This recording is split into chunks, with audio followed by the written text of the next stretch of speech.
అవడానికి ఇటు రీతిగా సమకూర్చిన విధానం బట్టి వందనాలు తండ్రి. ఇదిగో నాయన, ఎన్నిక లేని వాడును, ఎందుకు పనికిరాని వాడును ఆయన ప్రైవేట్ రీతిగా మీరు నిలబెట్టిన విధానం బట్టి వందనాలు. ఇదిగో నాయన, మనుషులు మాట్లాడితే మనుషులు మారరు, కానీ మీరు మాట్లాడితే రాళ్ళు అయినా కరుగుతాయి. కాబట్టి వాక్యమైన నీ కటకంతో, వాక్యమైన నీ చుట్టని కటకంతో తండ్రి ప్రభు ప్రతి హృదయాన్ని తట్టండి. ఇదిగో నా యేసుక్రీస్తు వారి నామమున ప్రార్థించి అడిగి వేడుకుంటున్నాం పరమ తండ్రి. తండ్రి అయిన దేవునికి, కుమారుడైన యేసుక్రీస్తు వారి నామమున కృతజ్ఞతాస్తుతులు చెల్లించుకుంటూ, కొత్త నిబంధనలోకి వచ్చిన మనకే ఆ యొక్క ధర్మశాస్త్రం వర్తించదు. కాబట్టి ఎవరు చేసుకున్న పాపానికే వారే ఉత్తరవాదులు. పాత నిబంధనలో ఒక తండ్రి చేసిన తప్పుకి బిడ్డలు బలైపోయారు. ఆ బిడ్డలు బలైపోవడం వల్ల తల్లి పడ్డ ఆ వేదన, వాళ్ళు బలైపోయిన వాళ్ళని కంటికి రెప్పలా కాసింది 4 నెలల పాటు. చూద్దామండి. సమూయేలు గ్రంథము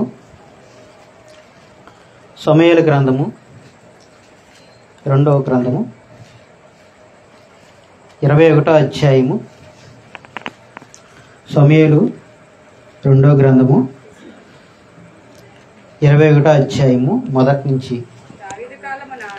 దావీదు కాలమున 3 సంవత్సరములు విడవకుండా కరువు కలగగా దావీదు యెహోవాతో మనవి చేశాను. దావీదు కాలంలో అంటే దావీదు రాజ్య పరిపాలన చేస్తున్న సమయం.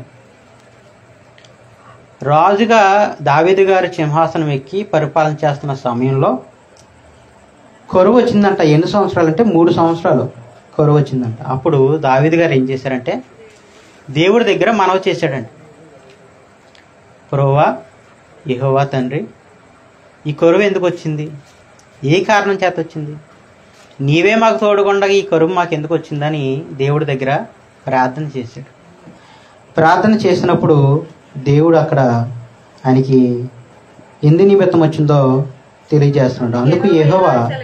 అందుకు ఎలాగూ సెలవిచ్చును, సౌలు గిబియోనీలను హతము చేసిన గనక అతన్ని బట్టి నరహంతకులకు అతని ఇంటి వారిని బట్టి శిక్షగా ఈ కరువు కలిగెను. ఎందుకు వచ్చిందంటే కరువు? గిబియోన్ని హతము చేశాడంటే ఎవరో? సౌలు గారు. ఈ కారణం చేత దావీదు గారు పరిపాలిస్తున్న ఈ సమయంలో కరువు వచ్చింది. అంటే అప్పటికి సౌలు చనిపోయాడు. సౌలు కుమారుడు యోనాతాను కూడా చనిపోయాడు. కానీ బెన్యామీను వంశస్థులు, సౌలు వంశస్థులు, తన కుటుంబ సభ్యులు, తన పేగు బంధం, రక్త సంబంధికులు బ్రతికే ఉన్నారు. కానీ చేసిన తప్పు ఎవరంటే సౌలు గారు. గిబియోనులను హతం చేస్తూ వచ్చాడంట ఆయన. చదువు కంటిన్యూ చేయండి. గిబియోనులు ఇశ్రాయేలు సంబంధితులు కారు, వారు అమోరీయులలో శేషించిన వారు.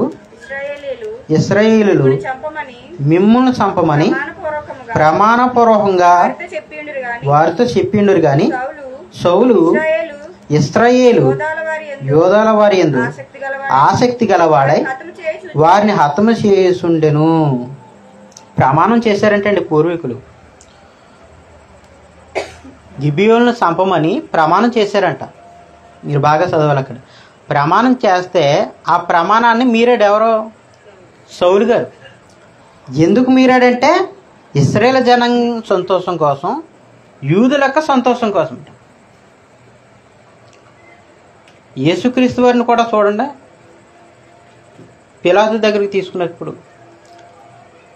ఆ రోమా సామ్రాజ్యం యొక్క సైన్యం ముందు, ఆ ఇశ్రాయేలు జనాంగం ముందు యూదుల యొక్క సంతోషం కోసం వారి వేకకంఠంతో అరిచినప్పుడు వారి నిమిత్తం అప్పగించేశాడు. అంటే మనకి ఇంకా చరిత్రలో చాలామంది కనబడతారు మనుషులను సంతోషపెట్టడానికి. అంటే తన రాజ్యాధికారాన్ని పోగొట్టుకోకుండా మనుషులను సంతోషపెట్టే విధంగా ఉంటే మరలా వారికే మీరే మాకు రాజుగా ఉండాలి అని అంటారని, ఈయనే మాకు రాజుగా అంటారని అక్కడ సమాధానం మనకు చాలామంది కనబడతారు. అలాగే సౌలు కూడా ఆలోచించి అప్పటికే సౌలు దారి తప్పిపోయాడు. ఎక్కడ తప్పిపోయాడంటే దావీదు గారిని ఎప్పుడైతే ఈ యొక్క మనుషులు పొగిడారో 10,000 కొలది, సౌలుకి 1,000 కొలది, దావీదుకి 10,000 కొలది అని ఎప్పుడైతే పొగిడారో సౌలుకి అసూయైన దురాత్మ పట్టింది. తనలో ఉన్న దైవాత్మ ఇడిచిపెట్టి ఎప్పుడైతే వెళ్ళిపోయిందో అసూయైన దుర్మాత్మ ఆయన పట్టింది. ఆయన పట్టినప్పుడు క్రమంగా తనకున్న ఉన్నత స్థితిని పోగొట్టుకుంటూ వచ్చాడు. ఇంకెలా మారిపోయాడంటే మనుషులను సంతోషపెట్టేవారిగా మారిపోయాడు. ఇప్పుడు ఇశ్రాయేలు జనాంగం కోసం, యూదుల జనాంగం కోసం గిబియోనుల్ని హతం చేస్తూ వచ్చాడంట. గిబియోనులకి ఒక ప్రమాణం చేశారు ఇశ్రాయేలు జనాంగం, వాళ్ళని చంపమని. ఆ ప్రమాణాన్ని మీరి వీళ్ళ సంతోషం కోసం వాళ్ళని హతము చేస్తూ వచ్చాడంట. కింద చూడండి. ఇంకా రాజుకు దావీదు గిబియోనులను పిలువనంపి, నేను మీకేమి చేయగోరుదును, వారు యెహోవా స్వాస్థ్యమును మీరు దీవించినట్లు దోష నివృత్తికై దేని చేత నేను ప్రాయశ్చిత్తము చేయుదునని వారిని అడుగగా, గిబియోనీయులు సౌలు అతని ఇంటి వారిని చేసినది దాని నిమిత్తము ప్రాయశ్చిత్తం కలుగుటకై వెండి బంగారులే గాని ఇశ్రాయేలులో ఎవరినైనా చంపుటయే గాని నేను కోరటలేదని. అంతటా దావీదు, మీరేమి కోరుదురు, దాన్ని నేను మీకు చేయదునగా, వారు మాకు శత్రువులై మమ్మను నాశనం చేసు ఇశ్రాయేలు సరిహద్దుల్లో ఉండకుండా మేము లయమగినట్లు మాకు హాని చెయ్యు నుద్దేశించిన వాని కుమారులలో 7 మాకు అప్పగించుము. ఎవరిని బట్టి వచ్చిందంటే గిబియోను బట్టి ఇక కీడు వచ్చింది, కరువు వచ్చింది. దావీదు గారు గిబియో వారిని కౌరంపించాడు. మీ బట్టి, మీకు జరిగిన అన్యాయం బట్టి ఈ కీడు ఇశ్రాయేలు జనాంగం మీద వచ్చింది కాబట్టి ఈ కరువు పోవాలంటే మీ యొక్క ఆనందం ఎలాగా, మీకు జరిగిన ఆ అన్యాయానికి ఏ విధంగా మేము చెల్లుబాటు చేయాలి, ఏ విధంగా మీకు మేము మా మీదకి వచ్చిన ఆ దోషాన్ని తప్పించాలి, ఏ విధంగా మీరు మా బట్టి చౌలును బట్టి జరిగిన అన్యాయం బట్టి మీరు ఏ విధంగా న్యాయం కోరుతున్నారు అని గిబియోనుల్ని అడిగినప్పుడు వాళ్ళు ఏమడిగారంటే ఏం అడగలేదంటే వెండిని కానీ బంగారం కానీ ఇశ్రాయేలు జనాంగంలో ఎవరైనా చనిపోవడం కానీ చంపడం కానీ మాకు ఇష్టం లేదు. మా మీద పగపట్టినవాడు సౌలు మమ్మల్ని ఇశ్రాయేలు సరిహద్దుల్లో బ్రతకనివ్వకుండా మమ్మల్ని, మా కుటుంబాలని, మా పిల్లల్ని చంపుతూ వస్తూ మమ్మల్ని ఎట్టి రీతిగా మార్చిన సౌలు కుటుంబంలో 7 కావాలన్నాడు. 7 కుమారులని మాకు అప్పచెప్పాలి, అప్పుడు మాకు ఈ పగసాలాడుతుంది, మాకు న్యాయం జరిగినట్టు అంటారు కదండి చాలామంది. ఇప్పుడు బయట ఎవరన్నా హత్య చేశారనుకోండి, కొంతమంది ఏం చేస్తారంటే డబ్బు పట్టుకెళ్ళి మీ బిడ్డ నిమిత్తం ఇదిగోనమ్మా మీ బిడ్డనైతే తీసుకుని రాలేం కానీ మీ బిడ్డ నిమిత్తం మేము ఈ ధనం అవుతే ఇవ్వగలం అని చాలామంది, కొంతమంది ఆస్తిపరులు ఉన్నవాళ్ళు అంటారు. అలాగన్నప్పుడు కొంతమంది ఏమంటారు, మీ డబ్బు మా పోగొట్టుకున్న మనుషుల్ని, మా పిల్లల్ని తీసుకురాలేదు కాబట్టి, అన్యాయంగా మా పిల్లల్ని చంపావు కాబట్టి మీ అబ్బాయికి కానీ మీరు చేసిన ఈ అన్యాయానికి మీరు కూడా ఉరి తీయబడాలి, మేము పోరాడతాం అని చాలామంది నిలబడి న్యాయం కోసం కోర్టులకు ఎక్కిన వారు చాలామంది ఉన్నారు.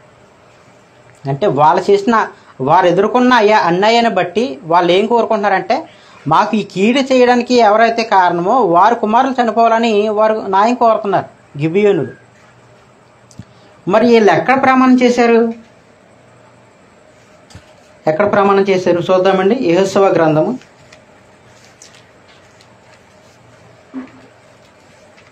గ్రంథము 9వ అధ్యాయం. మనం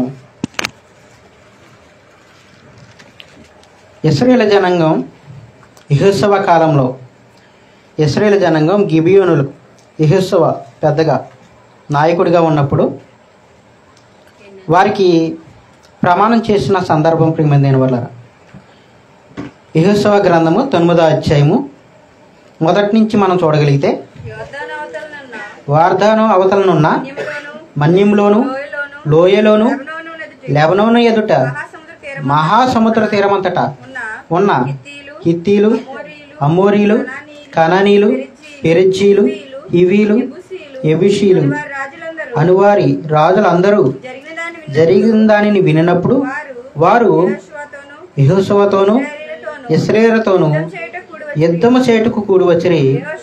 యెహోషువ యెరికోకును హాయికిని చేసిన దానిని గిబియోను నివాసులు విన్నప్పుడు వారు కపటోపాయము చేసి రాయబారులమని వ్యాసం వేసుకుని బయలుదేరి తమ గాడిదలకు పాత గోనెలను కట్టి పాతగిల్లి చినిగి కొట్టబడి ఉన్న ద్రాక్షారసపు సిద్ధులు తీసుకుని పాతగిలి మాసికలు వేయబడిన చెప్పులు పాదములు తొడుక్కుని పాత బట్టలు కట్టుకుని వచ్చిరి.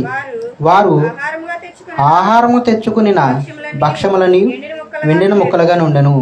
వారు గిల్గాదు నందలి పాలెములోనున్న యెహోషువ యొద్దకు వచ్చి, మేము దూరదేశం నుండి వచ్చిన వారము, మాతో ఒక నిబంధన చేయండి అని అతనితో ఇశ్రాయేలుతో చెప్పగా, ఇశ్రాయేలు మా మధ్య నివసించున్నారేమో, మేము మీతో ఎలాగ నిబంధన చేయమని ఆ ఇవీలతో అనిరి.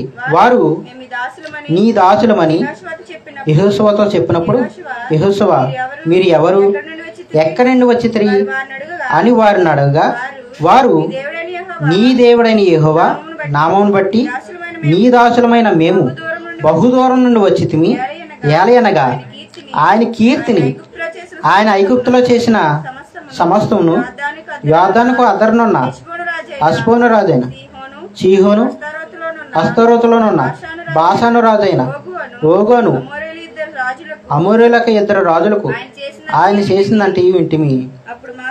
సరిపోద్దండి, కిందకు చదువుదాం మళ్ళీ. ఈ గిబియోనులు ఇశ్రాయేలు యొక్క దేవుడు.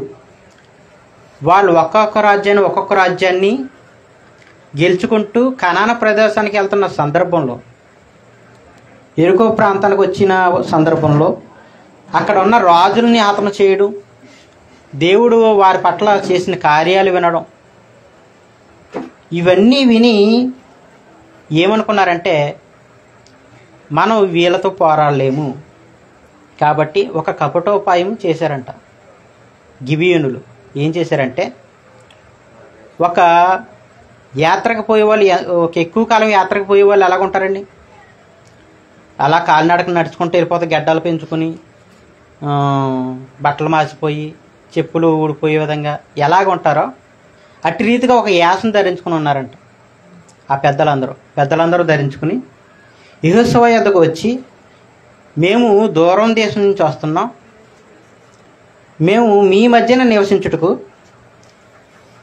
మమ్మల్ని మీరు నశింప చేయకుండా ఉండుటకు మాకు నిబంధన చేయమని యెహోషువ గారితో అడిగినప్పుడు, మీరు ఎవరని మేము ప్రమాణం చేయాలంటే, మీ దూరదేశం నుంచి, చాలా దూరం దేశం నుంచి మేము వస్తున్నాం అని యెహోషువ గారికి సమాధానం ఇచ్చారు.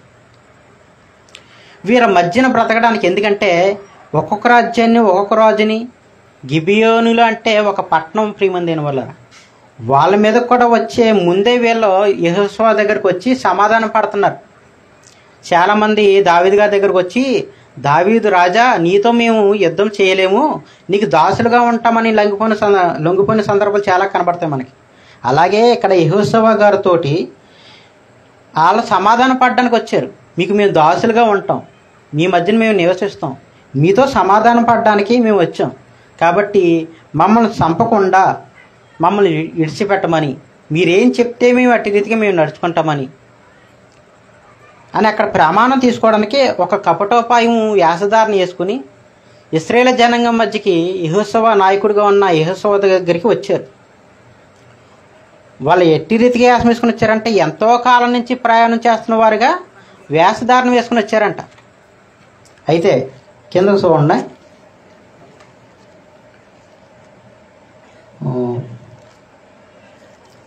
14వ వచనం చూడండి. ఇశ్రాయేలు యెహోవా చేత పొందకయే సెలవు పొందకే ఆహారంలో వారు ఆహారంలో పుచ్చుకొనగా కొంత పుచ్చుకొనగా యెహోషువ యెహోషువ ఆ వచ్చిన వారితో సమాధానపడి బ్రతుకునిచ్చుటకు వారిని బ్రతుకునిచ్చుటకు వారితో నిబంధన చేసి మరియు సమాజ ప్రధానులు వారితో ప్రమాణం చేసిరి. వారు ఎట్టి రీతిగా వచ్చారో ఆ కపటోపాయం నెరవేర్చుకున్నారండి. ఎందుకంటే ఇశ్రాయేలు జనాంగానికి ఎక్కడికి వెళ్తే అక్కడికే విజయమే. ఎందుకంటే ఆయన్ని ఇశ్రాయేలు జనాంగాన్ని అంతటినీ కూడా కనాను ప్రదేశానికి నడిపిస్తానని దేవుడు వాగ్దానం చేశాడు. తేనె పాలు ప్రవహించు దేశం మీకు ఇస్తానని ప్రమాణం చేశాడు. ఈ ప్రదేశానికి వెళ్తున్న ఈ క్రమంలో ఎంతోమంది రాజులు తిరస్కరించారు. వారి మార్గంలో వెళ్లకుండా, వారి రాజమార్గంలోకించి వెళ్లకుండా, వారి దారి ఇవ్వకుండా సమాధానంగా వెళ్ళిపోతానన్నా, వారు ఏం ముట్టుకోనన్నా కానీ కొంతమంది చాలామంది తిరగబడ్డారు. దాంట్లో అమేలికల రాజు కూడా కనబడతాడు. వీళ్ళు ఎవరంటే అమేలిక యొక్క రాజు అంటే వారితో శేషించిన వారు, వారితో బ్రతికిన వారంట. మనకి ఇందాక చదివిన సందర్భంలో మనకు కనబడుతుంది. అంటే వారు అమేలికులు కాదు కానీ గిబియో పట్టణస్థులు. వారితో బ్రతికిన వారు. వారిని అతం చేసినప్పుడు వీరిని కూడా అతం చేస్తారు కదా. వాళ్ళు భయం పుట్టుకుని మోసేతోటి, మన కింద సందర్భం చదివితే మోసేతోటి ప్రమాణం చేశాడు దేవుడు, ఈ వాగ్దానం భూమిని ఇస్తానని. కాబట్టి మీకు అడ్డు ఏమీ లేదు, మీ వెనకాల ఉన్నవాడు చాలా గొప్పవాడు, ఉన్నతమైన వాడు, బలమైన రాజులే చనిపోయారు, మేమెంత అని వారు దాసులమా అనిపించుకోవడానికి మేము దూరదేశస్తుల నుంచి వస్తున్నామని చెప్పి వారి మాట ప్రమాణం తీసుకున్నారండి. అక్కడ 14వ అధ్యాయం 14వ వచనంలో మనకు అదే కనబడుతుంది. నిబంధన చేసును. ఎవరు చేశారు ఈ ప్రమాణం అంటే యెహోషువ గారితో ప్రమాణం చేయించుకున్నారు. నాయకుడైన యెహోషువ గారితో గిబియోను ప్రమాణం చేయించుకున్నారు. మీకు ఈ చరిత్ర అర్థం అవ్వాలంటే చూడండి, యెహోషువ గారి సందర్భం ఈ అధ్యాయం నుంచి మనం ఇప్పుడు సమూయేలు గ్రంథంలో 21వ అధ్యాయానికి ముడిపడి ఉంది. మనకి ఎప్పుడు అర్థమవుతుంది అంటే డైలీగా మనకి బైబిల్ చదువుతున్నప్పుడు చరిత్ర అన్నది అర్థమవుతుంది. యెహోషువ గారితోటి ప్రమాణం చేయించుకున్న ఈ ప్రమాణం బట్టి ఇశ్రాయేలుతోటి వారు సహవాసం కలిగి జీవించారు. కిందకు వచ్చినప్పటికీ యెహోషువ గారికి సందర్భం తెలుస్తుంది. చూడండి 17వ వచనం నుంచి, ఇశ్రాయేలు సాగి 3వ నాడు వారి పట్టణములకు వచ్చిరి. వారి పట్టణములు గిబియోను, కెఫీరా, బెయేరోతు, కిర్యతరీము అనినవి సమాజ ప్రధానులు ఇశ్రాయేలు దేవుడైన యెహోవా తోడని వారితో ప్రమాణం చేసి ఉండిరి గనుక ఇశ్రాయేలు వారిని హతము చేయలేదు గాక సమాజమంతయు ప్రధానులకు విరోధంగా మొరపెట్టింది. అందుకు సమాజ ప్రధానులందరూ సర్వ సమాజంతో ఇట్లా మనము ఇశ్రాయేలు దేవుడైన యెహోవా తోడని వారితో ప్రమాణము చేసితిమి గనుక మనం వారికి హాని చేయకూడదు. మనం వారితో చేసిన ప్రమాణం వలన మన మీదకి కోపం రాకపోనట్లు ఆ ప్రమాణం బట్టి వారిని బ్రతకనీయవలనని చెప్పి వారిని బ్రతకనీయడని సెలవిచ్చును గనుక ప్రధానులు తమతో చెప్పినట్లు వారు సర్వ సమాజమునకు కట్టెలు నరుకువారు గాను నీళ్లు చేదువారు గాను ఏర్పరచరి. గిబియోన్లు ఎలాగా ఉండిపోరంటండి, కట్టెలు నరికేవారు గాను నీళ్లు చేదేవారు గాను.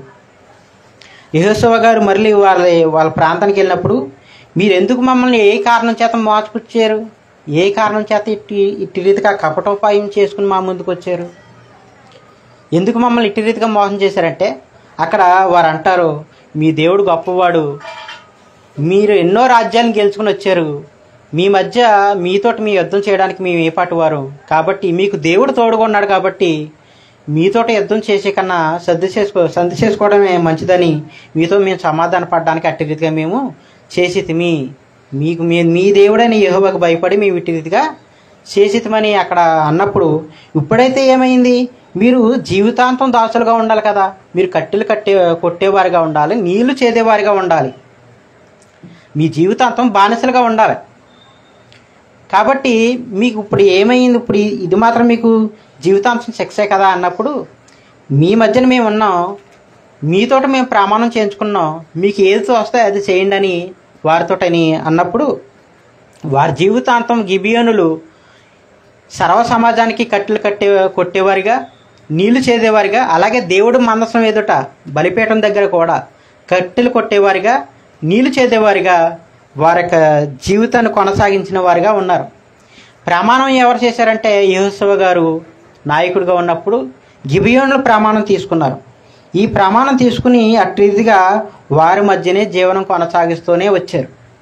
ఎలా కొనసాగిస్తున్న క్రమంలో మనం ఇందాక చదివిన అధ్యాయంలోకి వెళ్ళిపోతుంది. సమూయేలు 2వ గ్రంథము 21వ అధ్యాయంలోకి వచ్చేద్దామండి. ఎక్కడ ప్రమాణం చేశారండి? యెహోషువ గారితో ప్రమాణం చేయించారు. జీవం గల దేవుడు తోడు మిమ్మల్ని మేము నాశనం చేయమని ఆ సమాజానికి, ఆ గిబియోనులకి, ఆ పట్టణస్థులకి ప్రమాణం చేశారు. కాబట్టి దేవుడు తోడని ప్రమాణం ఎప్పుడైతే చేశారో వారు ఇంకా ఆ మాట మేరకుండానే వారి మధ్యన వారిని నివసించడానికి వారి పెద్దలందరూ ఏమయ్యారంట? వీరు మనల్ని మోసం చేశారు కాబట్టి వీళ్ళని హతం చేయాలని అనుకున్నారంట. కానీ మనం ప్రమాణం చేశాం కాబట్టి చంపకూడదని యెహోషువ గారు వారిని మందలించి వారి మధ్యన అట్టి రీతిగా జీవించాలో కట్టెలు కొట్టేవారుగాను నీళ్లు చేదేవారుగాను జీవించాలని వారికి ఒక పని అప్పచెప్పించారు.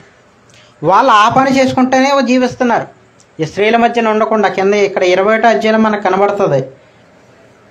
చూడండి, ఇశ్రాయేలు జనంగాని చంపుటకు ఇంకో సరిహద్దుల్లో 5వ వచనం మనం చూడగలిగితే, వారు మాకు శత్రువులై మమ్మను నాశనం చేసు ఇశ్రాయేలు సరిహద్దుల్లో ఉండకుండా మేము లయమైనట్లు మాకు హాని చేయను ఉద్దేశించి వాని కుమారులు 7 మాకు అప్పగించుము అంటున్నాడు. అంటే ఎవరి మధ్యన వీరు నివసిస్తున్నారు? ఇశ్రాయేలు జనాంగం మధ్యన సరిహద్దుల్లో నివసిస్తున్నారు. వీళ్ళ పని ఏంటంటే ఈ గిబియోనుల పని కట్టెలు కొట్టడం, నీళ్లు చేదడం. ఇశ్రాయేలు జనాంగం అంతటికేనే దేవుడు బలిపీఠానికి కట్టెలు కొట్టడం, నీళ్లు చేదడం. ఎందుకంటే ఇశ్రాయేలు జనాంగానికి పాప నివృత్తి ప్రకారం బలి ఇవ్వడానికి చాలామంది ప్రతిదినము వస్తూ ఉండేవారు కదండి. ప్రధాన యాజకుల దగ్గరికి, ఆ బలిపీఠం దగ్గరికి మేము ఈ పాపం చేసామని పావురాలు బలి ఇవ్వడానికి, ఎద్దులను బలి ఇవ్వడానికి, మేకలను బలి ఇవ్వడానికి, గొర్రెలను బలి ఇవ్వడానికి అనేక మంది రోజు వస్తూ ఉండేవారు. ఎందుకు? వాళ్ళు ఎప్పుడైతే పాపం చేస్తారో వారికి పాపమని చేసాం కాబట్టి నివృత్తి కోసం వెళ్ళి బలి ఇచ్చేవారు. మరి ఈ అగ్గి రగలాలి కదా, ఈ అగ్గి రగల్చడానికి కట్టెలు కావాలి, అక్కడ ఆ కట్టెల మీద నీళ్లు ఉండాలి. ఇవన్నీ కూడా ధర్మశాస్త్ర ప్రకారంగా వాళ్ళు చేయవలసిన పనుల్లో ఒక భాగంగా, ఒక పనివారిగా, ఒక బానిసలుగా ఉండిపోయారు. కానీ వాళ్ళని ఎప్పుడు కూడా ఇశ్రాయేలు జనాంగం నాశనం చేయలేదండి ఎవరు వచ్చినది. ఎందుకంటే ప్రమాణం చేసింది యెహోషువ గారు. దేవుడు తోడని ఎప్పుడు ప్రమాణం చేశాడో ఆ మాటకే ఆ కట్టుబడి ఉండాలి. మరి ఇది చేసింది మన పేరు మీద కాదు కదా. యెహోషువ గారు నా తోడ అనలేదు, దేవుడు తోడని నిబంధన చేసుకున్నారు. నిబంధన అంటే ఇంకా తీర్మానం కాదు, ఇంకా మార్పు లేదన్నమాట.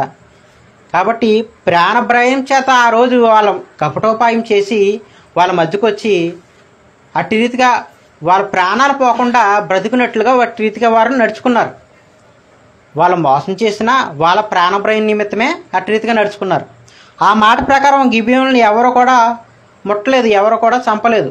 కానీ సౌలు రాజు గారు ఏం చేశారంటే ఇశ్రాయేలు జనాంగం సంతోషం కోసం, యోధా యొక్క జనాంగం సంతోషం కోసం గిబియోనుల్ని హతమ చేస్తూ వచ్చును. చూడండి, మనం ఇందాక చదివిన సందర్భంలో ప్రధానులు లేసారంట. వీళ్ళు మనం మోసం చేశారు కదా, మనతోటి దొంగసాటుగా ఒక కపటోపాయం చేసి మనల్ని మోసపూర్చి మనం దూరదేశస్తుల నుంచి వచ్చాం, మేము దూరదేశస్తుల నుంచి వచ్చాం కాబట్టి మీరు మాకు ప్రమాణం చేయాలని కపటోపాయం ఉపయోగించారు. కాబట్టి వీళ్ళు మన మధ్య నివసించడానికి కానీ బ్రతకడానికి కానీ అంగీకరించలేదు. వాళ్ళు ప్రియమందైన వాళ్ళని అంగీకరించలేదు. కానీ గిబియోనులు వారి మధ్య నివసించడం వాళ్ళకి ఇష్టం లేదు. కానీ పెట్టిన ఆ ప్రమాణం బట్టి వారి మధ్య నివసిస్తున్నారు. అయితే ఇక్కడ గిబియోనులను హతమ చేయడం ప్రజలకు ఎవరికైతే ఇష్టమో వాళ్ళ నిమిత్తం సౌలు రాజు గారు ఏం చేశారంటే హతమ చేస్తూ వస్తున్నాడంట గిబియోనులు. మీకు అర్థమైందా? చరిత్ర ఎలా చెప్పుకుంటూ వెళ్ళిపోతుంటే మీకు ఒక పాఠం చెప్పినట్టు ఉంటుందండి. ఎందుకంటే ఒక అవగాహన అన్నది చదువుతున్న బైబిల్ స్టడీ చేస్తున్నప్పుడే మనకు అర్థమవుతుంది. అందుకే మీకోసం ఇంకా కూలంకషంగా మాట్లాడడానికి ప్రయత్నం చేస్తాను. ప్రజల సంతోషం కోసం దేవుడు ప్రమాణాన్ని మీరిన సౌలు రాజు గారు మనుషులను సంతోష పెట్టాలని చూశాడు. అందుకే ప్రమాణాన్ని మీరి అక్కడ గిబియోన్ని హతము చేస్తూ వచ్చాడు. దానికి కారణంగా ఆ పాపాల నివృత్తిగా ఆ కొరువు పోవడానికి వారిని అడిగినప్పుడు ఏమన్నారంటే, వారి కుమారులు వారి వంశస్థులు 7 మాకు అప్పగించాలి. 7 కుమారుల్ని దావీదు గారు అప్పచెప్పాడు. ఎవరినో చూద్దామండి వాళ్ళని. ఎన్నో వచనమండి? 6వ వచనం. యెహోవా ఏర్పరచుకుని గిబియా పట్టణంలో యెహోవా సన్నిధిని మేము వారిని ఉరి తీసేదమని రాజుతో మనవి చేయగా, రాజు నేను వారిని అప్పగించదనను తానును సౌలు కుమారుడగు యోనాతానును యెహోవా నామమును బట్టి ప్రమాణము చేసి ఉన్న హేతువు చేత రాజు సౌలు కుమారుడగు యోనాతానునకు పుట్టిన మెషెబోషెతును అప్పగింపగా. ఒక నిమిషం అండి. ఇక్కడ ప్రమాణం చేశాడు. ఎవరికి ప్రమాణం చేశాడు? మరలా దావీదు గారు యోనాతానుకు ప్రమాణం చేశాడు. ఆ ప్రమాణం గుర్తించుకుని సౌలుని దేవుడు అభిషేకం పొందిన రాజు కాబట్టి నేను చంపనన్నాడు. అలాగే యోనాతానుకు ప్రమాణం చేశాడు కాబట్టి తన కుమారులో మెషెబోషెతును తీసుకుని వచ్చి తన రాజ్యంలో కూర్చోబెట్టుకున్నాడు. తన బల్ల దగ్గర భోజనం చేసే విధంగా తనకు ఒక అవకాశాన్ని ఇచ్చాడు తన కుటుంబానికి. వారిని విడిచిపెట్టి తర్వాత చూడండి 8వ అయ్యా కుమార్తెగు రిస్పా సౌలునకు కనిన 2 కుమారులకు హర్మోనిని మెషెబోషెతును సౌలు కుమార్తెగు మెరాబు మెహుతీయులగు బర్జీలై కుమారుడైన అద్రియేలును కనిన 5 కుమారులు పట్టుకుని గిబియోనుకు అప్పగించును. వారు 7 తీసుకుని పోయి కొండ మీద యెహోవా సన్నిధిని ఉరి తీసిరి. ఆ 7 ఏకరీతినే చంపబడిరి. ఇక్కడ సౌలు ఉపపత్ని ఎవరంటే రిస్పా. ఈమె కోసం చెప్పడానికి చరిత్ర అంతా చెప్పవలసి వచ్చిందండి. రిస్పా గొప్ప తల్లి అండి. కన్నీళ్ళు నిజంగా ఆగలేదు నాకు. ఉపపత్ని రాజు తలుచుకుంటే దెబ్బలకు కొరవేటని, రాజు అనుకుంటే ఎవరైనా రావలసిందే. దావీదు గారు బత్షెబాని ఎలాగా రమ్మంటే వచ్చి తనక చాలామంది సొలొమోను గారు ఉపపత్తులకు 300 మందిని ఉపపత్తులుగా చేసుకున్నాడు. 700 మంది భార్యలను, 300 మంది ఉపపత్నులు. ఉపపత్ను అంటే భార్యలు కాదండి, పెళ్లి చేసుకోకుండానే వారితో సహజీవనం చేయడు. అంటే రాజు తలుచుకుంటే దెబ్బలు కొరవేటని, రాజు అనుకుంటే ఎవరైనా ఉపపత్న అవ్వాల్సిన భయంకరమైన పరిస్థితులు రాజులు కాదు. అట్రీతిగానే సౌలు గారికి ఒక ఉపపత్ని ఉందంట. ఆమె అయ్యా కుమార్తె అయిన రిస్పా. ఇక్కడ సౌలు గారు చనిపోయాడు, యోనాతాను చనిపోయాడు.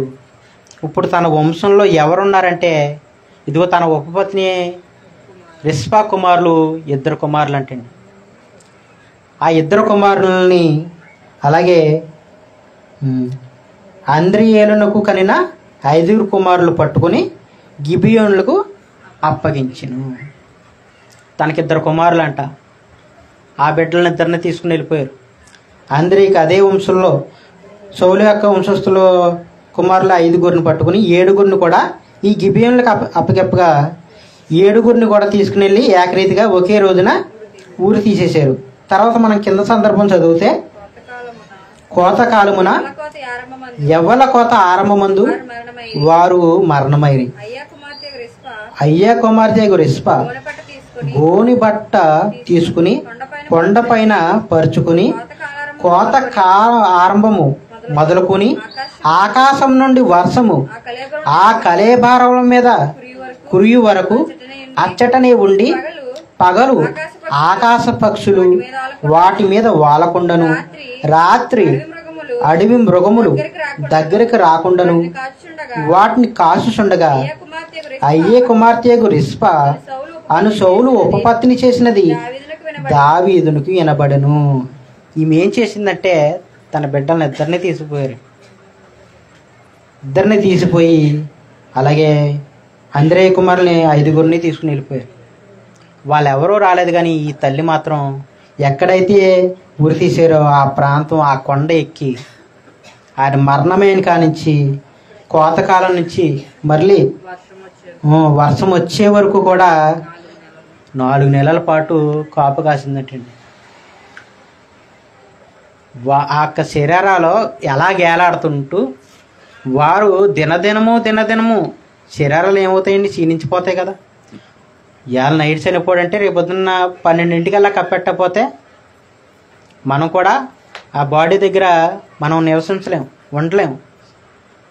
భయంకరమైన బ్యాడ్ స్మెల్ వచ్చేది. ఉంచుకోరు. భర్త అయినా పిల్లలైనా ఎంత ప్రేమగా చూసిన వారైనా ఉంచుకోరు. 12 గంటల లోపల వారిని ఆ భూమిలో కప్పెట్టాలి కంపల్సరీ. ఈ తల్లి తన ప్రేమను మర్చిపోలేక ఏం చేసిందంటే ఆ కొండ మీదకి వెళ్ళిపోయిందంట. ఒక గోను బట్ట కట్టుకుందంట. 4 నెలల పాటు ఆ శరీరాలు అలాగే ఏలాడుతూనే ఉన్నాయంట. ఆ ఏలాడుతున్న ఆ శరీరాల దగ్గర ఆకాశ పక్షులు వచ్చి వాళ్ళ కలేబారాలు ముట్టకుండా, వాళ్ళ కలేబారాలు తినకుండా, ఆకాశ పక్షులు ముట్టకుండా, పగలు ఆకాశ పక్షులు ముట్టకుండా, రాత్రి అడవి మృగములు, కొండ కదండి అడవి ప్రాంతం, ఆ అడవి మృగములు రాకుండా ఎంత కంటికి రెప్పలాగా అప్పుడే పుట్టిన పిల్లల్ని మనం ఎంత కంటికి రెప్పలా కాపాడతామో అవి వాళ్ళు పడిపోకుండా వాళ్ళని ఎంత జాగ్రత్తగా చూసుకుంటామో, ఉరి తీయబడ్డ ఆ బిడ్డల్ని చూసుకుంటూ 4 నెలల పాటు కంటి మీద నిద్ర లేకుండా, ఆహారం లేకుండా, గోను బట్ట కట్టుకుని, ఆకాశ పక్షులకి ఆహారం అయిపోకుండా, అడవి మృగాలకి ఆహారం అయిపోకుండా కంటికి రెప్పలా కాసిన తల్లి రిస్పా. నిజంగా ఆ సన్నివేశంలోకి వెళ్ళి చదివినప్పుడు చాలా నాకు బాధ వేసింది. చేసిన తప్పు ఎవరంటే సౌలు. కానీ తన చేసిన తప్పును బట్టి ఇశ్రాయేలు జనాంగం మీదకి కొరవ వచ్చింది. ఎందుకు కొరవ వచ్చిందంటే గిబియోలను చంపడం వాళ్ళకి ఇష్టం. వారి మధ్యన పరదేశులుగా నివసిస్తున్న వీరిని చంపడం ఇశ్రాయేలు జనాంగానికి ఇష్టం, యూదులకి ఇష్టం. ఈ ఇష్టం తెలుసుకున్న ఈ సౌలు ఏం చేశాడంటే వాళ్ళని చంపడం మొదలుపెట్టాడు. వీళ్ళ మన్నలు పొందడానికి, వీళ్ళతో పొగిడించుకోవడానికి. పొగడతలంటే ఇష్టం కదండి రాజులకి. పొగడతలతోటే కదా మరి పడిపోయాడు. నన్ను పొగిడేవారు దావీదుని పొగడడం ఏంటి అని అనుకున్నాడు అక్కడ సౌలు గారు. కాబట్టి ఈ పొగడతలకు ఇష్టపడిపోయిన ఈ సౌలు రాజు ఈ యొక్క ఇశ్రాయేలు ఇష్టాన్ని, యూదుల ఇష్టాన్ని, వారి మధ్యన సరిహద్దుల్లో నివసిస్తున్న ఈ గిబియోలను చంపితే నన్ను గణపరుస్తారు, నన్ను పొగుడుతారు అన్న అభిప్రాయంతో వాళ్ళ సంతోషం కోసం గిబియోలను చంపడం వల్ల ఇక్కడ తన కుమారుల్ని, తన కడుపును పుట్టిన కుమారులను పోగొట్టుకోవాల్సి వచ్చింది. చూడండి, ఆ తల్లి 4 నెలల పాటు కంటి మీద నిద్ర లేకుండా, ఆహారం లేకుండా ఆ బిడ్డల్ని అలాగే కాచుకుంటూ ఉన్నదని దావీదు మహారాజు గారు విన్నారంట. కింద సందర్భం మనం చూడగలిగితే, అయ్యా కుమార్తెకు రిస్పా అను సౌలు ఉపపత్ని చేసినది దావీదునకు వినబడెను. కాబట్టి దావీదు పోయి సౌలు ఎముకలను, అతని కుమారుడైన యోనాతాను ఎముకలను ఎబ్కిలెసలాదు వారి యొద్ద నుండి తెప్పించెను. ఫిలిష్తీల గిల్బోవులో సౌలును హతం చేసినప్పుడు వారు సౌలును, యోనాతానును బెత్షెను పట్టణపు వీధుల్లో వేలాడగట్టగా ఎబెస్కెలదు వారును వారి ఎముకలను అచ్చట నుండి దొంగిలించి తెచ్చారంట. కింద సందర్భం మనం చూస్తే సౌలు ఎముకలు 14వ వచనం చూడండి. అతని ఎముకలను, యోనాతాను ఎముకలను బెన్యామీల దేశంలో చేరిన సేనాలలో ఉన్న సౌలు తండ్రియగు కీసు దేశం నుండి సమాధి యందు పాతిపెట్టిరి. రాజు ఎలాగ చేసిన తర్వాత దేశం కొరకు చేయబడిన విజ్ఞాపన దేవుడు అంగీకరించును. ఇక్కడ ఈ కుమారులు ఎముకలను, సౌలు ఎముకలను, యోనాతాను ఎముకలను తీసుకుని వచ్చి తన తాత అయిన కీషు సమాధి వద్ద పాతి పెట్టాక అప్పుడు ఆ కరువు పోయిందంట. అంటే ఈ తల్లి ఇట్టి రీతిగా ఉందని విన్నప్పుడు ఇంక ఎన్నాలైనా అలాగ ఉండిపోయేలాగా ఉంది. ఎముకలు అంటే వాళ్ళకు ఉన్న పై స్కిన్ అంతా పోయింది. ఎముకలు ఒకటి నిలబడే ఈ 4 నెలల్లో ఆ ఎముకలు తీసుకొచ్చారంటే ఇంకా అలాగ ఉంచితే ఆ తల్లి అక్కడే చనిపోయేలాగా ఉంది. మీకు ఎందుకు మీ జీవితాన్ని మీ ముందుకు తీసుకురావడానికి కారణం ఏంటంటే తల్లి ప్రేమకే ఒక నిదర్శనంగా కనిపించిందండి. తన భర్త చేసిన తప్పును బట్టి, ఆ దేశం మీదకి వచ్చిన ఉపద్రవాన్ని బట్టి, ఆ దోష నివారణగా తన బిడ్డలు బలైపోయి వచ్చారు. కానీ ఆ బిడ్డల మీద ఉన్న ప్రేమను చంపుకోలేక 4 నెలల పాటు కంటికి రెప్పలా కాచి కాపాడింది రిస్పా. తల్లి హృదయానికి ఒక నిదర్శనం అని మనం చెప్పాలి. చనిపోయినా కానీ వాళ్ళ మీద ప్రేమ పోలేదు. చనిపోయారు కదా, ఇప్పుడు వాళ్ళు స్మెల్ వచ్చేస్తున్నారు కదా, ఇంకో క్షీణించిపోతున్నారు కదా, ఇంక వీళ్ళు బతికి రారు కదా అని అనుకోవడం లేదు. అలా కాస్తానే ఉందంట ఆ తల్లి. ఇది విన్న దావీదు గారు ఏం చేశాడంటే, ఎలాగుంటే ఆమె ఇంకా అక్కడ ఉండి చనిపోతుంది కాబట్టి వాళ్ళ ఎముకల్ని, యోనాతాను ఎముకల్ని, సౌలు ఎముకల్ని తీసుకుని వచ్చి కీసు తన తాతయ్య దగ్గర సమాధి వద్ద పాతిపెట్టాక ఆమె యొక్క జీవితం మరలా ఏమైందన్నది మరలా రాయబడలేదు. ఈ సందర్భంలో మనకు కనబడుతుంది, ఈ అధ్యాయంలో మనకు కనబడుతుంది. అయ్యే కుమార్తెగు రిస్పా ఒక గొప్ప తల్లి హృదయం కలిగి ఉన్న మనిషి అండి. ఇలా ఎందుకు ఈమెని మనం చెప్పుకుంటున్నామంటే, చనిపోయిన 4 నెలల పాటు కంటికి రెప్పలా కాసింది ఈ తల్లి. ఇవాళ బతుకున్న బిడ్డల మీద తల్లిదండ్రులకి ఇటువంటి ప్రేమ ఉందంటే ఉండలేదండి. ప్రియుడి కోసం చంటి పిల్లల్ని చంపేసి వారితో వెళ్ళిపోతున్న తల్లులు కనబడుతున్నారు. అక్రమ సంబంధాలు ఎక్కువైపోయినాయి కదండి. ఇప్పుడు అక్రమ సంబంధాలు ఎక్కువైపోయి ఈ దిక్కుమాయిలు యాలంటీసా ఈ మధ్యలో వచ్చినాయి కదండి. చదువుల కోసం చదువుకుని గెట్ టుగెదర్. ఈ గెట్ టుగెదర్లో అనే దిక్కుమాలి యొక్క కల్చర్ ఒకటి వచ్చింది. ఈ కల్చర్ వచ్చాకన చాలామంది ఏం చేస్తున్నారంటే, ఈ పాత పరిచయాలు ఈ గెట్ టుగెదర్లో కలుసుకుని వాళ్ళ పాత పరిచయాలు మళ్ళీ పెంపొందించుకుని ఫోన్ నెంబర్లు ఇచ్చుకుని ఇప్పుడు ఎవరైతే అడ్డుగా ఉన్నారంటే, ఇదిగో ఈ చిన్న బిడ్డ అడ్డుగా ఉంది కాబట్టి ఈ బిడ్డను తీసుకుని మనం వెళ్ళాం కాబట్టి ఈ బిడ్డను చంపేసి వెళ్ళిపోయిన వాళ్ళు చాలామంది ఉన్నారు. మీరు పేపర్ చదివినా, టీవీ న్యూస్ చూసినా, వార్తలు చదివినా కనబడదు.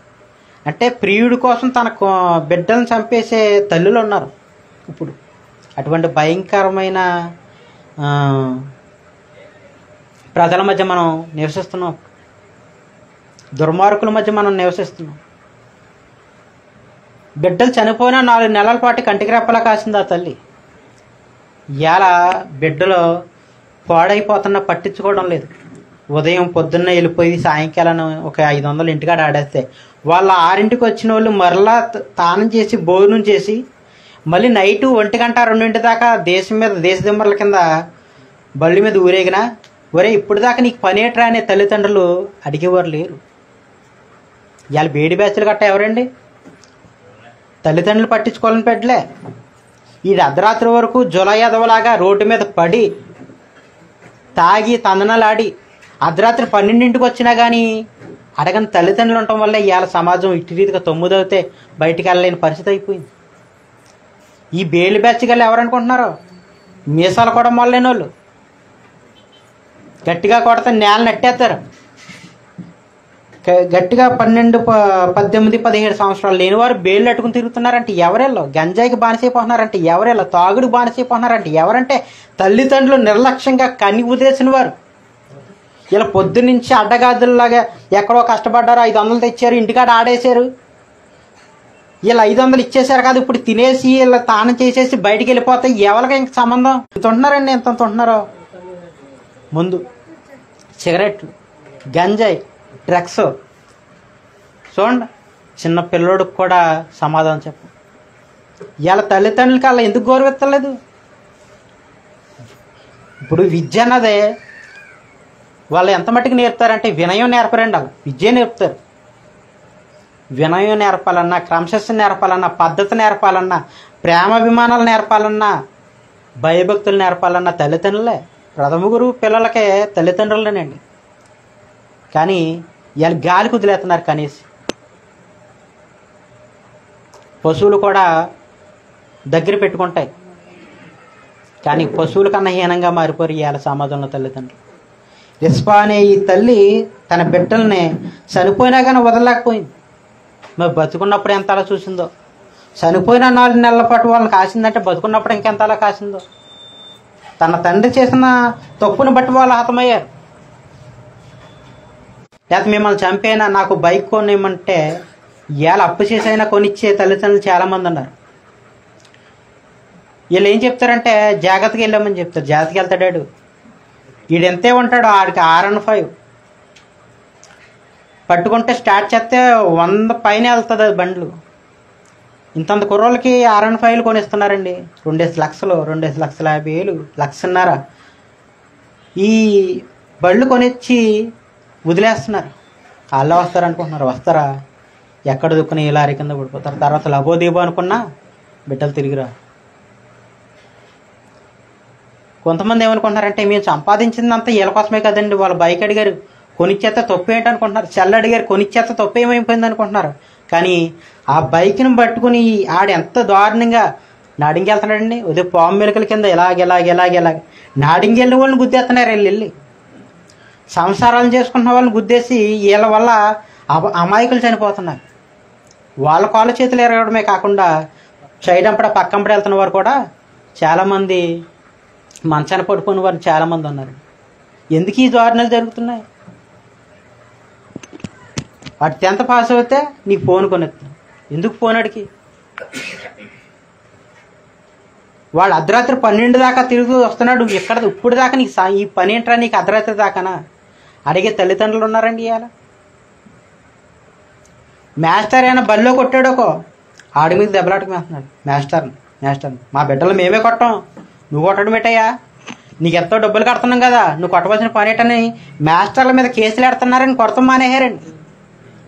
ఇటు మాస్టర్ల భయము లేక, ఇంటికాడ తల్లిదండ్రులు భయము లేక, గుడికి వచ్చి దేవుడు భయం లేకపోతే వీళ్ళు ఏమైపోతారు? నాశనానికి పాత్రలుగా మారిపోరు. వీళ్ళు నాశనానికి పాత్రలుగా మారిపోరా? ఇలా ఎందుకంటే యవ్వన కాలంలో ఎంతోమంది చనిపోవడానికి కారణం ఏంటి? యాక్సిడెంట్ల ద్వారా. ఒక ఎమ్మెల్యే కొడుకు ఎన్ని లక్షలు కానీ 2 కోట్లు ఎన్ని కోట్లు కానీ బైక్ కొన్నాడండి. అది మన దేశంలో నడిపేంత బైక్ కాదంట. అంటే విదేశాల్లో నడిచే సూపర్ ఫాస్ట్ బైకులు ఉన్నాయి కదండి, వాటి పేరు నాకు తెలవు. కానీ ఈ కొన్న ఈ తండ్రి ఎమ్మెల్యే ఎన్నో కోట్లు తెచ్చి ఈ దేశాలను తెప్పించాడు. తెప్పిస్తే ఏమైంది? యాక్సిడెంట్ చేసి చనిపోయాడు. ఇప్పుడు అంటున్నాడు ఇన్ని కోట్లు సంపాదించాను, ఎంత ఆస్తి సమకూర్చాను, నువ్వు ఎలా చనిపోతావంటే నువ్వు ఎలా చనిపోతావని బైక్ కొనిచ్చావు. నువ్వు ఇలా పాడైపోతావనే నువ్వు సెల్ ఫోన్ కొనేస్తున్నావు. వాడు పాడవుతున్నాడా, పద్ధతిగా ఉంటున్నాడా, ఎక్కడ ఎలాగ ఉంటున్నాడని నేను చూసుకోవాల్సిన బాధ్యత ఎవరిదండి? ఇవాళ తల్లిదండ్రులు కదా. ఏమనుకున్నారంటే మనం బిడ్డలను కనీసం వాళ్ళు ఈ ఏజ్ వచ్చింది, వీళ్ళ సాయంకాలానికి 500-600 సంపాదిస్తున్నారు, వాళ్ళ సాయంకాలానికి ఏదో కుసేపు ఫ్రెండ్స్తో తిరగడానికి వెళ్తున్నారు అని అనుకుంటున్నారు. దుష్ట సాంగత్యం మంచి నడవడికను చెరుపును. మా అమ్మ ఇంటికి వచ్చాక 6ంటికి, మేము ఎక్కడికైనా చదువుకున్నాక ఇంటికి వచ్చాక 6ంటికి బయటికి మెట్టి దిగితే కొట్టేసేదండి. పక్కింటికి టీవీ చూస్తా కూడా వెళ్ళనిచ్చేది కాదు. 6 దాకా ఛాన్స్. ఇలా నైట్ చూడండి అర్ధరాత్రి 12-1 గంట దాకా తుప్పల పక్కన సెల్ ఫోన్లు పెట్టుకుని ఎడుతున్నారు. ఏటాడికి పని? నైటు ఏం చేస్తున్నారంటే నైట్ 12 ఆ టైంకి బైక్ రేస్ పెట్టుకుంటున్నారు. ఎందుకంటే ఖాళీగా ఉంటుంది కదా, ఆ సమయానికి కొంచెం ఖాళీగా ఉంటుంది రోడ్డు. వీళ్ళు ఏం చేస్తున్నారంటే ఇన్ని కిలోమీటర్ నుంచి ఇన్ని కిలోమీటర్ ఈ యొక్క బండి స్పీడ్ ఎంత అయితే ఉందో సైలెన్సర్లు ఇప్పుకొని బెట్టింగ్లు వేసుకుని బైక్ రేసులు చేసుకుంటున్నారు. ఇవాళ చూడండి, సమాజం పాడైపోవడానికి ఎవరు కారణం అంటే, యవ్వన బిడ్డలు పాడైపోవడానికి ముఖ్యంగా ప్రథమ కారణాలు అయితే తల్లిదండ్రులండి. రిస్పా అనే తల్లి మనతో ఏం మాట్లాడుతుందంటే, చనిపోయిన నా కొడుకులనే కంటికి రెప్పగా కాసుకున్నాను నేను, బతుకున్న మీ బిడ్డలు కాసుకోరని అడుగుతుంది. కాసుకోరా? కాసుకోవాలి. దేవుని వాక్యం మనకి ఏం చెప్తుందండి? వారు కూర్చున్నప్పుడు, నుంచున్నప్పుడు, పడుకున్నప్పుడు, నడిచి వెళ్ళినప్పుడు దేవుడి మాటలు వారికి తెలియజేసి వారిని భయభక్తులు పెంచితే వారి చెడు అలవాట్లకి ఎందుకు బానిసైపోతారో? నువ్వు డబ్బు చూసుకున్నావు. ఆ రోజు 500 రూపాయలు సాయంకాలం దాకా తెస్తున్నాడని నువ్వు డబ్బులు చూసుకున్నావు. సంఘానికి రాపోయినా పర్లేదని డబ్బులు చూసుకున్నావు. ఇవాళ సంసారాలు పాడు చేసుకుని ఇవాళ బేకారులుగా రోడ్డు మీద తిరుగుతున్న వారు లేరండి. ఇవాళ తాగుమోతోడు అయిపోయాడని మా బిడ్డలు ఇలా తాగుమోతోడు మందుకు బానిస అయిపోయారు, డ్రగ్స్ బానిస అయిపోయారు, లేకపోతే గంజాకి బానిస అయిపోయారని గుండెలు ఇవాళ బాదుకుంటున్నారు కదా తల్లిదండ్రులు. ఎవరండి అలా? ఒకప్పుడు బాధ్యత లేకుండా వ్యవహరించిన తల్లిదండ్రులే. వాళ్ళ చేసిన తప్పులు వాళ్ళ కళ్ళు ముందు సాక్షులుగా వాళ్ళ బిడ్డలు పాడైపోవడం వాళ్ళు చూస్తున్నారు, బాధపడుతున్నారు. ఇప్పుడు రిస్పా అనే తల్లి అడుగుతుంది, నేను 4 నెలల పాటు నా కంటికి రెప్పగా పక్షులు వాడకుండా, పక్షులు తినకుండా, మృగం తినకుండా నా బిడ్డలు నేను కాశాను, మీరెందుకు మీ బిడ్డలను రోడ్డు మీద వదిలేస్తున్నారని అడుగుతుంది. చనిపోతే నరకానికి వెళ్ళిపోయే పరిస్థితిలో ఉన్నారని ఎలా క్రైస్తవులకు తెలిసినా నిజంగా చెప్పాలంటే క్రైస్తవ బిడ్డలు ఎక్కువే రోడ్డు మీద బలాదూరుగా తిరుగుతున్నారండి అన్నుల కన్నానా. వాళ్ళే బెస్ట్. క్రైస్తవ బిడ్డలే ఎవడెవడ జెండాలో పట్టుకుని ఎవడెవడికో జేజేలు కొడుతూ సైలెన్సర్లు ఇప్పుకుని కేకలేసుకుంటూ రోడ్డు మీద తిరుగుతున్న వారు ఎవరు అనుకుంటున్నారు? క్రైస్తవ బిడ్డలే. ఇరువుల్లో పెంచవలసిన బిడ్డలను లోకం మీద వదిలేసి రేపొద్దున చనిపోయాక గుండెలు బాదుకున్న వెనక్కి తిరిగిరారు. చేతులు కాలేక ఆకులు పట్టుకున్న ఉపయోగం ఉండదు. తల్లి అయిన రిస్పా చెప్తుంది, నా బిడ్డల పట్ల చనిపోయిన నేను బాధ్యతగా వారి మీద ప్రేమ సాలక వారిని కంటికి రెప్పగా కాచు కాపాడాను. 4 నెలల పాటు వారి ఎముకలు పాడవకుండా, వారి యొక్క శరీరాలని పాడైపోకుండా, ఎవరు ఏ పక్షులు తినకుండా నేను కాచి కాపాడాను. ఎందుకంటే ఇశ్రాయేలు జనాంగానికి ఒక నియమం ఉంది, వారి యొక్క సమాధి కార్యక్రమం సక్రమంగా జరగాలి. సమాధి కార్యక్రమం సక్రంగా జరగాలి. వారి దేహాలు ఎముకల పాలు, రోడ్డు జంతువుల పాలు, పక్షుల పాలు అయిపోకూడదని కాచి కాపాడిందండి. అక్కడ కాచి కాపాడింది. ఆ పద్ధతిని బట్టి కాచి కాపాడింది. వారికి జరగవలసిన క్రమంలో వారికి సమాధి జరగాలని కాచి కాపాడింది. ఈ మాట ఎవరన్నా చెప్తారని ఆశతో కాచి కాపాడింది. అలాగే దావీదు రాజు ఆ మాట విన్నాడు. ఇంకా ఉంటే ఆ తల్లి చనిపోతుందని ఆ ఎముకలను, సౌలు ఎముకలను, యోనాతాను ఎముకలను తీసుకుని వచ్చి కూర్చి తన తాత సమాధి దగ్గర సమాధి కార్యక్రమం ఇశ్రాయేలు జనాంగాన్ని ఎట్టి రీతిగా పాతి పెట్టాలో ఆ క్రమం ఏ విధంగా ఉందో అట్టి రీతిగా ఆ పనంతా చేసాడు దేవుడు. ఆ తర్వాత కరువు పోయిందంటాడు. రిస్పా అనే తల్లి కోసం ఈరోజు ఎంత చెప్పబడుతున్నామంటే, బాధ్యత లేని తల్లిదండ్రులకి ప్రశ్నిస్తుంది రిస్పా అనే తల్లి. వాక్యం తెలిసిన తల్లిదండ్రులు ఎలా సంఘానికి బిడ్డలను తీసుకురావడం లేదండి. చదువుకుంటున్నారు. చదువు సంస్కారం నేర్పదు. ఇవాళ పొలంలో పనిచేసిన వాళ్ళకన్నా చదువుతున్న కాలేజీలకు వెళ్ళి చదువుతున్న వారే దుర్భాషలు మాట్లాడుతున్నారు. చెడు వ్యసనాలకు బానిస అయిపోతున్నారు. కాలేజీకి వెళ్తున్నారో వాళ్ళు చదువుకుంటున్నారో అనుకుంటున్నారు. సినిమా థియేటర్లకు వెళ్ళండి ఎంతమంది కనబడతారో కాలేజీ డ్రెస్సులు వేసుకుని. పార్కుల్లో చూడండి ఎంతమంది లావుతుంటున్నారు కాలేజీ డ్రెస్సులు వేసుకొని. వాళ్ళు ఎక్కడికి వెళ్తున్నారు అన్నది, వాళ్ళు ఏం చేస్తున్నారు అన్నది ఎలా మీరు జాగ్రత్త పడి వాళ్ళని ఒక పద్ధతులు పెంచుకోకపోతే ఈ పాడైపోయాక మీరు ఎన్ని చెప్పినా వాళ్ళ చెవికి ఎక్కువ. ముందుగానే మేలుకోవాలి. మేలుకుంటేనే మన కుటుంబాలు బాగుంటాయి, మన పిల్లలు బాగుంటారు. రేపొద్దున్న వాళ్ళు చనిపోయిన ఆ పరలోకం అనే తండ్రి దగ్గరికి వెళ్ళగలుగుతాయి. మనం చర్చిలో ఉండి మన బిడ్డలు లోకల్లో ఉంటే వాళ్ళు చనిపోతే ఎక్కడికి వెళ్తారండి? బాధ్యత లేదా? ఏముందండి ఈ లోకంలో 60 సంవత్సరాలు 70 సంవత్సరాలు? ఈ 60-70 సంవత్సరాల జీవితం కోసం బిడ్డలను గాలికి వదిలేస్తున్నారు. ఎంజాయ్ చేయనే ఉండే ఈ టైంలో చేయకపోతే ఎప్పుడు చేస్తాడు? ఏమంటున్నాడండి? ఇవాళ తల్లిదండ్రులు ఏమంటున్నారండి? ఇవాళ తల్లిదండ్రులు తండ్రి కొడుకులు కూర్చుని మందు తాగుతున్న వారు ఉన్నారండి. సామెతల గ్రంథంలో మనకు కనబడుతుంది, తండ్రి ఏది చేయట కుమారుని చూసును కుమారుడు అదే తల్లి ఏది చేయట కుమార్తె చూసినా కుమార్తె అది కూడా చేస్తా. ముఖ్య ఉపదేశకులుగా ఎవరు ఉండాలంటే తల్లిదండ్రులండి.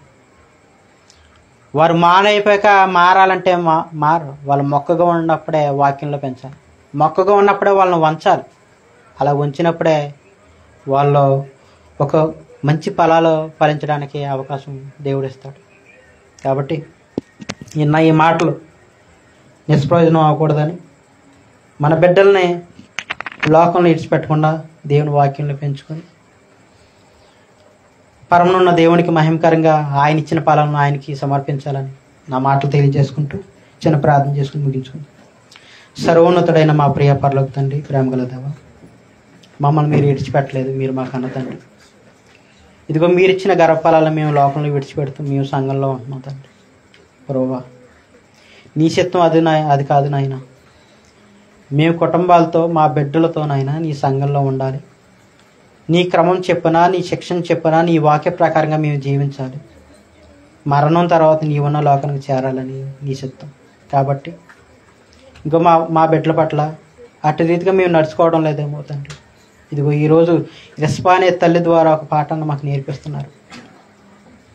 బాధ్యత కలిగిన ఆ తల్లి ద్వారా బాధ్యత లేని ఈ సమాజానికి ఒక పాఠం నేర్పిస్తున్నారు తండ్రి. ఇక మీదట అయినా మేము బాధ్యత కలిగి మా బిడ్డల పట్ల శ్రద్ధ కలిగి నీ యందు భయభక్తులు కలిగి పెంచే స్థితిని, మా జ్ఞానం బుద్ధిని మాకు దయచేయమని ఈ మాటలు నాయన ప్రతి ఒక్కరిలో ఫలించేలాగా సహాయం దయచేయమని మా ప్రభు మా రక్షకుడైన యేసుక్రీస్తు నామమున ప్రార్థించి అడిగి వేడుకుంటున్నాం పరమ తండ్రి. అందరికి వందనాలండి. ఆశీర్వాదం చేసుకో తండ్రి. ప్రేమ కుమారుడు కృపా పరిశుద్ధాత్మక సహాయం సదాకాలం మనందరికీ లోకంలో ఉన్న నీతిమంతులకి సమాధానం తోడై ముందుకు నడిపించును కాక. ఆమేన్.